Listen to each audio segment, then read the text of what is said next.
It's Friday, and we're opening up the mailbag to answer your questions about potential trades, Miami's rotations and their depth, and the possibility of a pause to the NBA season. All that and more coming up next. You are Locked On Heat, your daily Miami Heat podcast. Part of the Locked On Podcast Network, your team every day.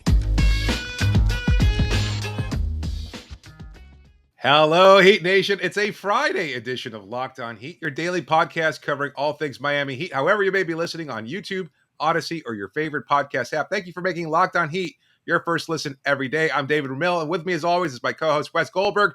This episode is brought to you by Truebill.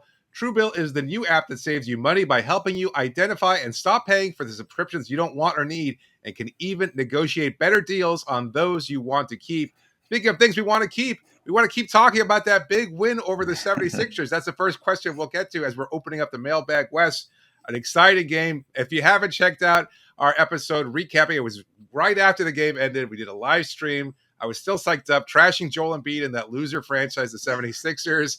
And so this first question comes in from Johnny Wishbone. Yeah. He asks, was the win against the Sixers the most impressive win of the season? Wes, what do you think? It was up there, wasn't it? I think this, the Heat even more shorthanded than they were against that Milwaukee team a few days ago, because Tyler Herro was out with that quad injury. I'd still put the Bucks one slightly above that just because of the level of competition. I just still don't believe in Philadelphia as a high ceiling playoff team. Milwaukee might be the best team in the Eastern Conference right now. You could argue that they're the favorites based on how they're playing right now in the entire NBA. You could make a real argument for it. So to beat that team with Giannis, as short-handed as you were, I still give that Bucks win the edge as far as most impressive win of the season for Miami, but that 76ers win right behind it. Yeah, absolutely. I think the shorthanded nature of the roster certainly lends itself to people thinking it might be the best win. It was a fun win. We had great performances from players you don't expect. Dwayne Dedmon outplays Joel Embiid, all those different factors playing into it. But look, Seth Curry and Embiid had been questionable the game before. They were out for a prolonged period of time. They were missing Ben Simmons. Some of their depth is still questionable. As much as Sixers fans want to prop up that team as a real contender, they've never proven that at any point during the process or in the ensuing years following that. So this roster, I'm not a believer in it. I'm not a believer in Doc Rivers. If you recall, on Locked On NBA years ago, I said that was a disaster. So far, I've proven correct. I know maybe I was overstating things a little bit, but whatever. The Sixers, they'll have their own problems that'll be evident later on in the postseason. Let's move on to a question from our favorite yoga lady, Claudia. She writes in, is Gabe Vincent our true backup point guard? He is inconsistent, so do we need someone else to back up Kyle Lowry and run the show? We talked about Gabe following yesterday's game over the Sixers because, well, he was big game Gabe, knocking down shots all over the place, keeping the pace up for Miami, looking real consistent, real good, and he's shown more improvement over the last few weeks. Do you think he could be the legitimate backup for Kyle Lowry moving forward? I do, and I think it's settled. I don't think we really need to mess around with this anymore. Here's just some stats, David. Since Bam Adebayo went down with that thumb injury, Gabe Vincent, you wouldn't think of him as somebody that gets thrust into the lineup because a center got hurt, but the ripple effects of that injury were it was in the entire roster. It spanned the entire Miami Heat roster. So Gabe Vincent, since Bam went down, 10.6 points per game, 4 assists per game, 2.4 rebounds a game. More impressively, shooting 48% overall, 41.5% from three-point range. I think there's still some stuff that you want to clean up with his game, namely the turnovers, the untimely turnovers that he has. His assist to turnover ratio isn't great, but that three-point shot has come around. Defensively, he gives you everything you could ask for out of a guy his size.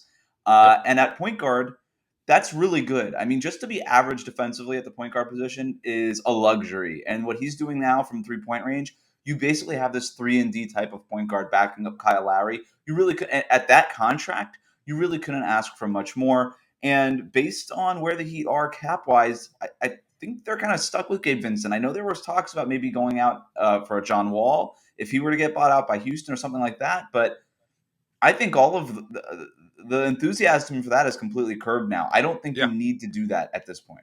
Yeah, I think Vincent at this point, look, we haven't seen Wall, so we don't know. The expectations are high. I'm not sure if he still has that explosive first step that he once did. I'm not sure how consistent he can be. I'm not sure that he's going to buy into Miami's way of doing things. Gabe's been here. He's proven himself. Mhm. I think he's earned the benefit of the doubt. I'm sure Eric Spoelstra feels the same way. He's talked about him very consistently and positively over the last few weeks. He's a believer in what Vincent can do, and at this point, so am I. I think the fact that he can play alongside Lowry, that he could just be another guy that you can pick and plug in there, play, let him play it and figure it out. He's gotten to this point where I think, again, he's earned the benefit of the doubt. But let's move on to this big question that comes in from Julian. He writes in, do you think the increase in NBA players around the league testing positive for COVID-19 will ultimately lead to a season pause in the near future? That's one question. And then the second one, how would this affect Miami? News Right. is coming in constantly. The Lakers have like 5 players just test positive. It was just announced earlier. Yesterday, Adrian Wojnarowski of ESPN saying that the league is looking in possibly tightening up health and safety protocols, maybe doing some more testing, things of that sort. So to Julian's question, do you see a pause in the near future? Because I'm at this point now where I don't think it's going to happen. No, I don't think so either. I mean, just some numbers right now. 63 positive cases as we're sitting here and recording this. You mentioned the Lakers things. Russell Westbrook, Avery Bradley, those are numbers 62 and 63. 47 of those are in the last 2 weeks, David. I mean, this Yeah. is kind of, when you look at the way the pandemic and this new variant is kind of going across America, it's happening in the NBA right now. There's reason to worry. That's the reason why the NBA is increasing testing. That's why we're seeing so many more people getting put into protocol, by the way, is because Right. people are getting stricter, not looser with these Right. things in order to potentially prevent a shutdown that would have to happen, right? We know Right. so much more about uh, the coronavirus now than we did when it first hit, obviously. And I think the league feels like comfortable enough with what they're doing. And there is no sign. I mean, ESPN is reporting this and everybody. There is no sign that they have any motivation to shut things down. This is their answer, is putting all these dudes in protocol. Even if it's frustrating for Yep. Lakers fans or whatever fan, this is their answer. We're not going to get a shutdown. I just don't see it happening. No, at some point, Or the even games league being will. canceled. I'm sorry, but even games being canceled at this point. I mean, we've seen a Well, I couple mean, already, but yeah, they're we're trying seeing to 2 avoid games that as much postponed. as Right. as they can. Right. I just think, given the fact that they have so many players testing positive and everything else like that, they're aware that it's an issue. But I think the league, I mean, we've been critical of them at times because it just felt like Miami, in particular, last weekend was put in a situation where they might have been endangered somewhat facing a Chicago team that has Mhm. had 10 players put in health and safety protocols. Luckily for Miami, it has not been an issue. I just don't think they're going to shut down the league. I think the league is trying to set a standard that other sports leagues can follow, and they've done a pretty good job heretofore. At the same time, you look around the rest of the country and everything's opened up. I go everywhere and no one wears masks, no one's concerned, everybody's moving on with their lives. It's unfortunate because the reality is that there are still some legitimate concerns about what COVID-19 can do and how can it impact the health of everyone around us. But at this point, the league is only capable of doing so much. They can't shut down the rest of the country. The No. bubble is too expensive to maintain for a Mhm. prolonged period of time. It was a great experiment that worked out exceptionally well during that one time. They're not likely to do that. But to Julian's second part of the question regarding how it would affect Miami, I think they'll benefit from everything else because if we've seen what this team is capable of, look, no Jimmy, no Bam, no Tyler, no Victor Oladipo, no Tyler Hero, no anybody. And somehow they always find a way to get somebody to step up. The next man up mentality is so prevalent and so real and so tangible. You talk about what heat culture, and yes, you can mock it if you're a fan of 29 other fan bases. But what it boils down to is accountability. Every player in that locker room knows that eventually they'll be called upon to step up and play at their best. And that's why they continue to find ways to thrive. That's why they continue to get guys that are waived, undrafted, Right. G League players, etc., and have them just become great players in this system I and go mean, elsewhere and not play well. Yeah, that's go ahead. I'm sorry. no. I mean, like 7 out of 10 players in that Sixers game last night were Yeah, undrafted. Not a single first round pick on the floor for Miami against the process trust the Sixers, where that's process, like their baby. whole Trust the deal. process. Yeah. One other thing on this, you mentioned the other leagues. Just going back to that, the NFL right now Huh, is they just announced new protocols too, right. basically implemented to expedite the process of a player who tests positive for that if that player is vaccinated and asymptomatic to get back onto the field in the NFL. Right. So when you look at what other leagues are doing and what the NBA is doing right now, everything that is being implemented at this point is to expedite players getting back onto the floor, back onto the field to prevent any sort of shutdown based on player availability or anything like that. Everything is going more towards, hey, let's keep powering through this thing as safe as we can. Right. I have no problem with what the NFL did, by the way. The rules that they implemented, they released a memo. They make sense to me, at least from a common sense perspective. But everything is, let's power through, not pause. That's what all the leagues are doing right now. So it's just not going to happen. I don't see it happening. Speaking of powering through, we're powering through this episode as we open up the mailbag, taking questions about potential trades and much more. But first, let me tell you all about Truebill. Do you know why free trials renew without your consent? Because it's a scam out to get you. Don't let greedy corporations pocket your money. Download Truebill to take control of your subscriptions. Truebill is a new app that helps you identify and stop paying for subscriptions you don't need, want, or simply forgot about. On average, people save up to $720 a year with Truebill because companies make subscriptions hard to cancel. Truebill makes it incredibly simple. Just link your accounts, and Truebill will cancel your unwanted subscriptions in one tap.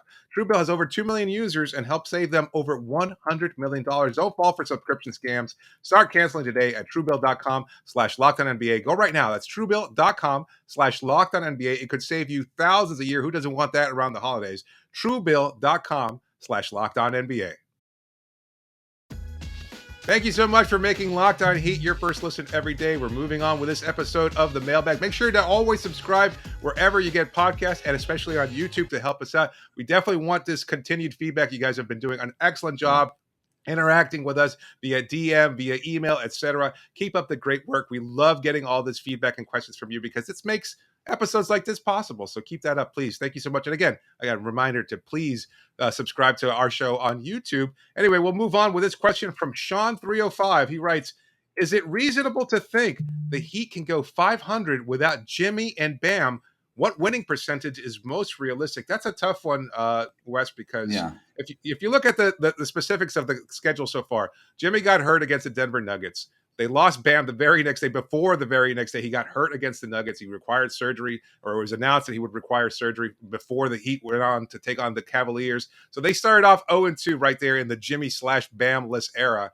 And since then, well, they've gone 4-3. So they're holding their own. They're treading above 500. And then they do face a positive stretch over the schedule over the next couple of games where they face, I think, 7 teams well below 500. So yes. To answer Sean's question, what do you think? Do you think Miami can go 500? Or if not, what's the most realistic winning percentage?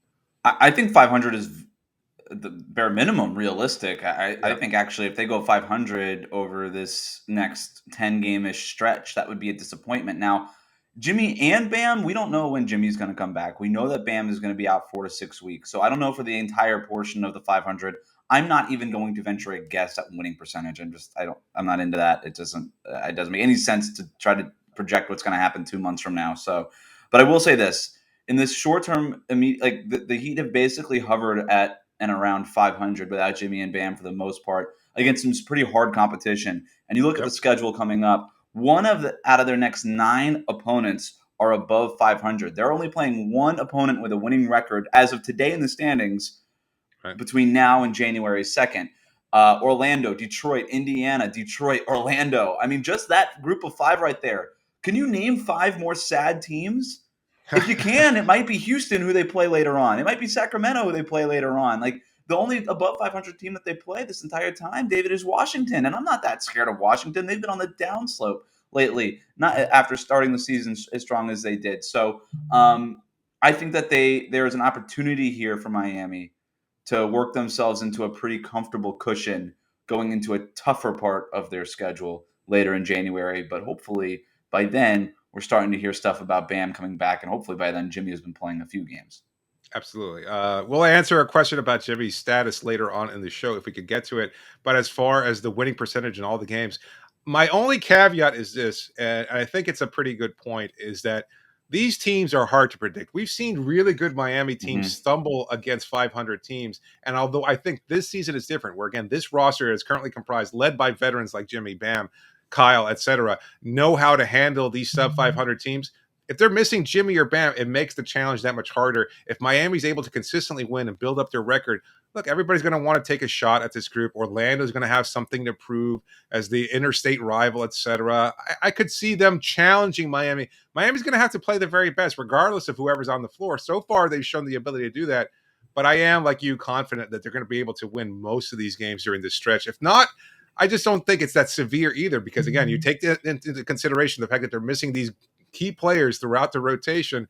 You're going to have difficult losses, not Yeah. necessarily schedule losses and things of that sort. But I will also say it's important to win as many of these games as possible, because you do kick off a brutal road trip at the start of January after that to kick off the new year. Mhm. So you want to be able to log on as many of these wins as possible and get those under your belt. But we'll move on. Take this question from Mike, who writes in, if this team makes zero changes and is fully healthy with a 75% Victor Oladipo, how far do you think we can go? Ooh.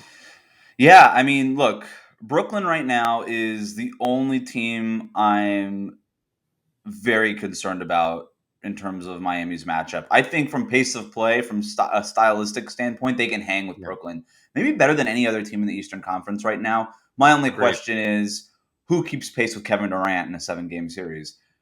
I mean, the answer for the entire league is pretty much no one at this point, other than maybe Steph Curry and maybe Nikola Jokic at this point.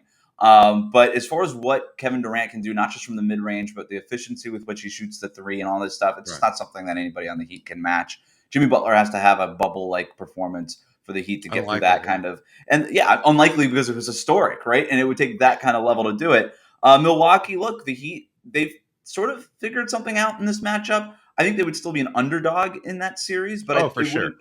But it wouldn't be shocking, I think, to anybody who closely is an observer of the NBA if the Heat were able to win that series. I don't think that would really surprise a whole lot of people Yeah. who know what they're talking about, at least. And as far as everybody else in the East, I'm not scared of any of them, so forget it. But I think the Heat are the third best team in the East. They ought to have the third best odds, if we're talking about it that way, to come out of the Eastern Conference. The hard thing for Miami, and by the way, they will need a. I don't want to ignore the Victor Oladipo portion of the question, but we are going to talk Right. about Depot a little bit more in the episode. But the hard part for Miami is I don't think a top 2 seed is going to happen. It looks like Brooklyn and Milwaukee are kind of separating themselves, and they'll end up being the top 2 seeds in the East. And if that's the case, they have to beat Milwaukee and Brooklyn, most likely, to get to the NBA Finals. That's really hard. So as far as the question, if the Heat are fully healthy with a 75% Victor Oladipo, I don't know if that's 75% based on last year or it's all NBA season or the All-Star Right. season or whatever that means, but a relatively impactful Victor Oladipo,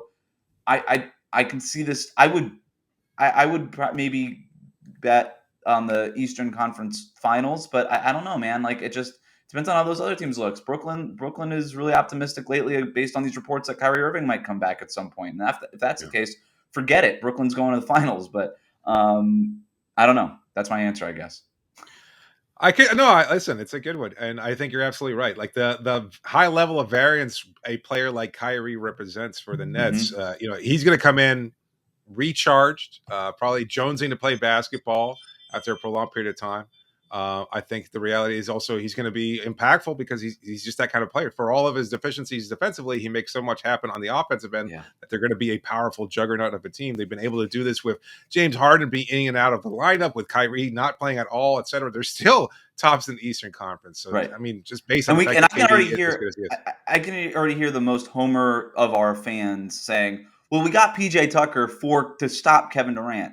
Nobody stops Kevin Durant. PJ Tucker did a really good job on KD last year in the playoffs. Look at the numbers KD still put up against Yeah, Milwaukee. 40 plus per 40 plus per game. I mean, Nobody's stopping Kevin Durant. yeah.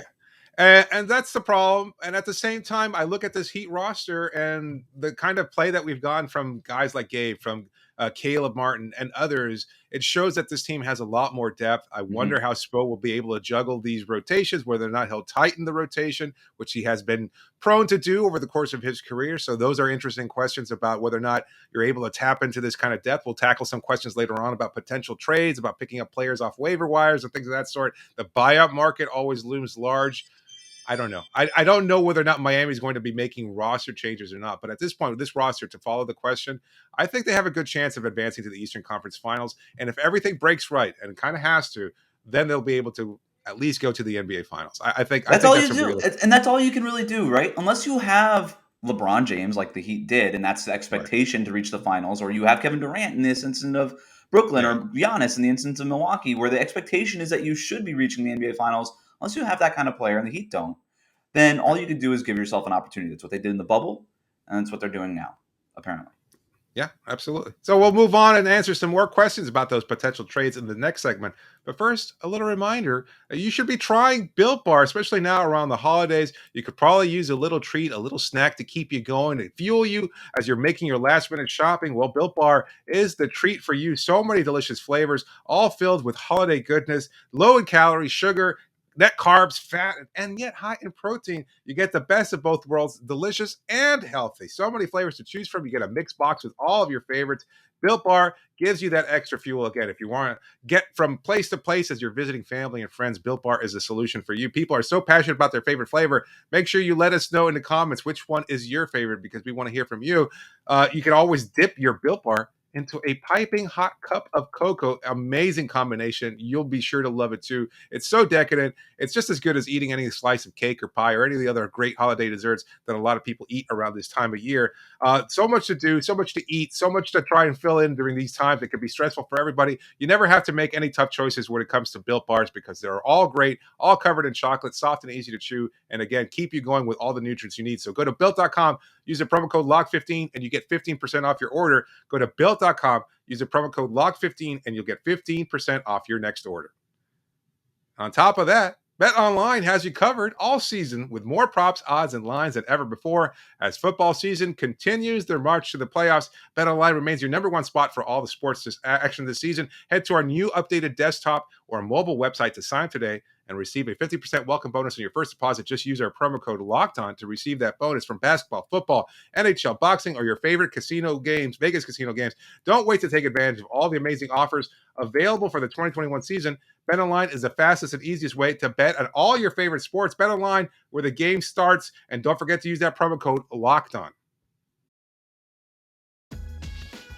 Just a reminder, you can always reach us via email at lockedonheat@gmail.com or via Twitter using the hashtag AskLHeat. Be sure to please subscribe to the show and leave a review. And again, thank you so much for making Locked On Heat your first listen every day. This next question comes into us from Kaylani's dad. Kaylani's dad. Whenever Oladipo returns and with Martin, Strus, and Vincent playing relatively well, where will his minutes come from? Not saying they're better players, but coming off his injury, can we just throw him in and trust he'll play at least to their level? Wes, what do you think? Well, they're going to have to find minutes somewhere, and I don't think it really matters if he's playing at their level immediately. You're finding time for him to figure out if he can play to that level, right? That's the whole point. Look, right now, Strus is averaging about 20 minutes per game. Caleb Martin is averaging about 20 minutes per game. That's where the minutes are coming from. You can either take Strus out of the rotation altogether because they're basically playing the same spot, right, at that wing position. Where Caleb Martin is a little bit more tweener 3-4, where Martin is more of like or Strus is more of a 2-3. That's kind of where you figure Oladipo is going to play, but I don't think they'll do that. I think they'll keep guys in the rotation. They'll keep guys happy. They'll keep guys getting minutes, touching the ball, stuff like that. You could just take a chunk out of both of their minutes. Say take 8 minutes out of each of their current allotment, and now you've got enough time for Victor Oladipo to get on the floor. It's going to be something like that. It's not going to be a straight 1-for-1 swap. Probably. But the other part of this too is that Caleb Martin's on a 2-way contract. And this could be an opportunity for Spo to just be like, you know what? Let's save some games here because there is going to be a point where they're going to have to buy Caleb Martin about 9 games by the time they're able to add him to the 15-man roster and not get penalized with the luxury tax. So there might just be a 9 games spurt there where it's Victor Oladipo taking all of Caleb Martin's minutes, and they're buying Caleb Martin as much time as possible. Maybe that's what happens. Yeah. Conversely, I think the strength of the play of some of these guys like Strus, et cetera, allows you to kind of just rest Oladipo, let him not necessarily rest him, but kind of gauge exactly where he can come in, what his minutes impact restriction. Yeah, exactly. You can just totally limit what he could do, kind of work him in slowly. If he has to take a day off after playing one game for rest, you can afford to do that. You've got these other guys playing, getting the kind of experience they need. If you had looked at this roster at the start of the season and said, Caleb Martin is your guy who's going to be the one that everybody's looking forward to his comeback from injury or anything like that, nobody would have expected that. Nobody would have expected him to have any kind of meaningful impact whatsoever. Here we are a few months later, and he's certainly proven to be a valuable asset and player for Miami. Similarly with Oladipo, you want to get the most of him that you possibly can, but you're not sure exactly what you're getting. To your point, I think you can integrate him slowly, and that makes a lot of sense. And hopefully he'll be somewhat dynamic. To our previous question in the last segment, if he's at 75%, what version of Oladipo is that? Is he Right. somebody who can still attack the basket? Can he still shoot from the perimeter? It's always been kind of inconsistent for him. Is he going to be able to at least provide that high level defense that we saw from him during that 4-game stretch that he played with Miami last year? If that's the case, you can put him in spurts. I think you trust Eric Spoelstra to understand this roster and what's necessary, to have the kind of flexibility to say, you know what, we need a little bit more defense, go out there, Victor, or we need a little bit more offense, go out there, Caleb, etc. I think you can mix and match pieces, and all of a sudden, a question mark for this team about their depth turns into one of their greatest strengths. It's something that Eric Spoelstra says, on numerous times. He's talked about the strength all of a sudden becoming, their depth becoming all of a sudden one of their greatest strengths, and I think we've seen that proven over the last couple of weeks, etc. So. If there is a silver lining to this entire situation, it's that you're getting that experience for Gabe Vincent, Caleb Martin, Max Strus. Because when you looked at this depth chart going into the season, you're like, all right, you added Markieff Morris, you brought back Oladipo, maybe one of these other guys pops, but you got Tyler Herro off the bench. Like, that's your top 8, right? Dwayne Dedman, that's your top 9. Caleb Martin, Gabe Vincent, Max Strus were not part of that equation. Now all of a sudden we're getting questions like, what do we do with these guys? Are they going to play 0 minutes? Like, it's a good luxury to have, a good problem to have if you're the Heat. I think it's interesting. Is Victor Oladipo essentially Jimmy Butler's backup? I mean, I know it's not that simple, but it kind of. Yeah, that's the way it seems like. That's what they utilize Caleb as too. So I wonder how much Caleb plays if Victor was able to come back at full strength. Yeah, so that's the big question mark there. Did you have anything else to add about this one? No, I just know that we have a ton of other questions in this mailbag, and it looks like we're going to have to do a part 2. It looks like we're going to have to separate this into another episode. Oh, well, keep everybody coming. That's the way it is. This is called a teaser. Make sure you log on and subscribe so you can get episode 2, part 2 of this 2-part mailbag, unexpectedly 2-part mailbag.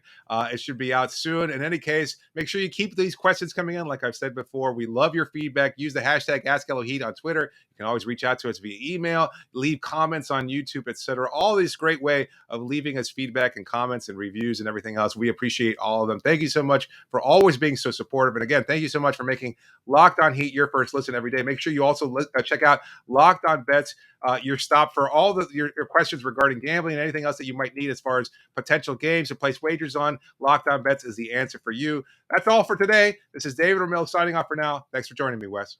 Check out part 2.